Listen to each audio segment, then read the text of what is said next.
Hello, this is the Fallen Dragon Knight, and today we will be reviewing the masterpiece Skywarp. Now then, quick disclaimer here. This is not MP5. This is the American Wal-Mart exclusive release. Although technically, mold-wise, they are the same. It's just mostly just the paint that's different. This is made to be more toy accurate than the original Takara version. Now then, now that we get into the review, as you can see, this is a very nice, detailed jet mode here. Actual landing gear, although these are extremely hard to get out. They're easy to get in, but you really have to dig with your nail to get them back out. So we're just going to leave them in for now. You can also see here it comes with a very nice stand with Skywarp written on it and a nice Decepticon logo. Really nicely sculpted, but it holds dust really easily and it's very hard to get those out of the cracks. There's also this clear plastic stand. I have it in the jet display mode. All I have to do is just flip it over and slide it into here for the robot mode display, but I'm not sure if it comes out on camera, but this is starting to crack serious. Yeah, I'm not going to be using this displayed in robot mode anytime soon because I don't want that to break, especially considering that I bought this at a convention for like 65 bucks and getting replacements aren't going to be easy. Okay, so back to the jet mode. We open the cockpit here. There's a little figurine in here. Now then, you take a look. It's nicely detailed. This is Dr. Archivel, because this is a repaint of the, I believe it's the MP-03, which was Starscream, and that was made to be more realistic than cartoon accurate. But the Dr. Archivel was actually painted on this. This is just straight up black. And yeah, the Japanese version is also straight up black. Now then, if we don't want him sitting in the jet, there is this little clip right here in the base. We just make sure that's secured in there. We just slide him in. Oh wait, slide him in like so. Make sure that we twist him so he holds in, and he just hangs out at the bottom of the base. Easy as that. Now then, you might notice he has actual missiles. This was one of the extra details that was included in this to make it more realistic to the jet. But of course, the base has weapon storage, and I have the null rays on here. So we can just swap them out right now. We just put the missile in the base, and we just plug in the null ray like so. Let's do that on the other side as well. Put that there. And yeah, there's also another hole right here that we can plug the null ray in, but you're really supposed to be putting it on the wing, as this is more for the robot mode. There's also this hole right here. While it does serve a purpose for transformation, the original Masterpiece Starscream, you actually plugged Megatron into here because it came with the little Megatron gun, which was included in the movie anniversary version of Masterpiece Optimus Prime. So there are a few more details on this, because first we have the little radar dish that can be popped out of the nose. We have the air brake, which can deploy. This is again a real world jet detail. And yeah, I guess I should mention that the ball joints on these thrusters here, the one on here is very loose unless I get it in a certain angle, but you can see there's these little panels here that pop up so you can service the engines. This is more just for detailing to make it look like a model jet. But I believe it's the MP-11 where they retooled the mold, where they actually had pieces that actually go into this section. We'll get more into the differences between this and the MP-11 version a little later, But for right now, we should turn him into robot mode, and first things first is that we have to remove the null arrays, just like the original. Next, you better loosen this up a bit and try to get this panel out, because we can't get the wings until this panel is out. And it's kind of weird because the hinge is up here, so you have to pull it out and get it over. It's kind of hard to do because there's very low clearance, but as you can see, it does come out. We also will need to fold these in later. Let's get this also moved. So pull this down just a little bit. We can see the robot mode head. Got to make sure that we put our thumb on the head so that it gets through this little gap here. Because again, very little clearance. Next, we flip this panel up here. And if you don't have nails, this is going to be very difficult. Do this on both sides. We flip this piece down. This is only for transformation, so we can get this panel up. Then we fold it the other way and fold those back into place. Next, we fold the wings up like so. We pop this little tab out because this tabs into here when we finish transforming this. Excuse me. Sorry. Summer is always hard on my allergies. So we take these panels and fold them down like so. These can also be used as like elevators for the vehicle mode. We fold these in as you saw. Pop these out. Pull these down. A little tight, but they come out. Yeah. These peg together, but as you can see, the peg doesn't really hold too well, but that doesn't matter because all this stuff just holds together. I mean, sorry, I kind of lost my train of thought there. Fold these out. Fold the crotch piece out. Kind of weird, but it will sort of make sense later. We untab these very carefully. We fold and twist the arms like so, giving us a bit of clearance. Then we take this piece here, carefully separate it, and fold it downward like so. A little tricky to do, but it's not that difficult. So now that we have all of this mess, we pop open the cockpit again.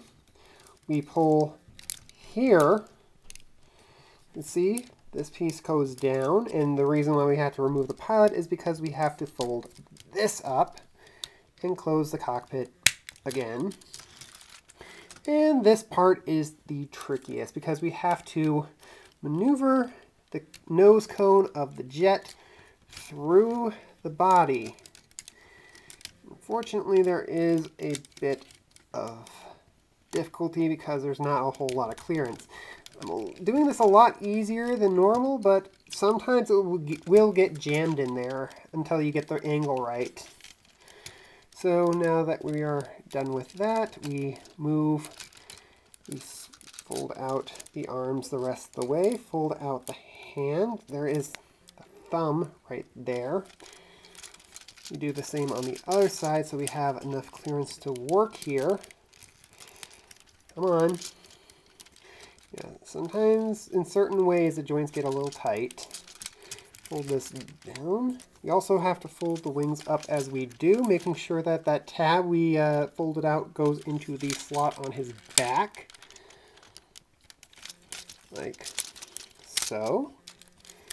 And then we collapse this down. There is a tab here and a slot in the cockpit that we have to very carefully line up, although unfortunately sometimes it doesn't really do so. And next we take the nose cone, fold it up, press it in, because there is a hinge in there that collapses, and there is a peg there, and that little hole I pointed out just pegs right in there. And these things on his shoulders, you can just move wherever you feel like it. And we take his null arrays and put them on his arms like so. If you want, there is enough clearance to plug in the missile pods on the back of his wings. We are not going to do that because I want to try to get through this review. So there we have our masterpiece Skywarp. And he is a little fiddly. First things first. Oh, there's one thing I forgot to do. This is something I don't think the instructions tell you, but I just do it anyway. His knees, I move like so, kind of digigrading the knee. The reason for this is because he is extremely back heavy, which is a big, big problem with this toy. As you can see, he looks kind of nice, but yeah. Kind of hard to keep him standing up properly. That's because, as you can see, he has just this U shape in the front and his thruster acting as a heel, and these things do not work at all, especially this one, which is super loose on mine unless I twist it just so until friction actually kicks in. That is actually something they improved on the MP-11. They actually changed this to be more cartoon accurate, giving him a much sturdier foot, and they actually had a fold-out heel where the engine section is, and they also fixed this. This kibble right here kind of is distracting. There's really not much you can do with it because it's on this ball joint. And the MP-11 just takes this and just makes it part of the main leg. Now then, for his head, it's on a ball joint. It looks pretty high up. In fact, it's in the back of his head, not the center. So certain poses with his head are going to look kind of weird. There's also the fact that we can pull out his face, turn it around, and now he has an alternate face. He also has the missile pod chest, which I do remember from the cartoon. You just flip over like that. His waist is kind of non-existent. There's a little wiggly point there, but the waist just does not work. As for the arms, there's this little slot here that can hinge out. That was for an add-on for the Starscream, where you can actually put in his shoulders and his cape and his crown like he did in the movie. But that didn't come out for years, and I don't think it was even officially released either. I think Takara just licensed a third-party company to make it, according to what I've heard. The MP-11 version actually came with them. His elbows have decent amount of range. Got some bicep swivel. We got movable wrists. His fingers, his thumb is on a ball joint, but it is loose in some positions. His thumb has a ball joint in the first knuckle, and the second knuckle is just a hinge. This is all one piece, and again, ball joint and hinge. He does not have the slot in his hand, which a lot of modern masterpieces have to hold their accessories. Oh boy, that's never happened to me before. The ball joints never popped out on me before. Hang on. Come on, get back in there. There we go. Yeah, I've never had the ball joint on this pop out on me, but I've never really manhandled it as much as I have for this review. Yeah, also, the torso will come unattached because that tab is the only thing holding it in there, and it's just not that strong. These hip skirts don't really move out too well because they clash with the torso. And the legs are kind of hindered because you can see we can only get one click out. You can get a few clicks back, but outward movement is extremely hindered by this. You can try to pop this off at the ball joint, but I wouldn't recommend doing it a whole lot. There is a thigh swivel. There is the knee, which is pretty good, but yeah. And of course, there's the hinge here for transformation, and of course, the heels are ball jointed. Anyway, let's try to get him standing up again. It's going to be difficult, but he'll do it if I'm careful. Now let's take some comparisons here. Here we have my NPM4 Masterpiece Optimus Prime. Just a tad shorter than my Masterpiece Prime. Here he is next to my first Masterpiece, my Masterpiece VF1S from Robotech. Just about the same size if you count the giant shoulder bits. And because this is technically Masterpiece grade, my Digi-Evolving Spirits Angel Woman. Yeah, I technically consider this a masterpiece because it is a adult collector's item, die-cast metal and everything. So that is the Walmart exclusive Masterpiece Skywarp. If you really need a Skywarp for your Masterpiece collection, this is probably your only bet to get him because as far as I've seen, they haven't really repainted the MP-11 in the Masterpiece, in the Skywarp color set yet.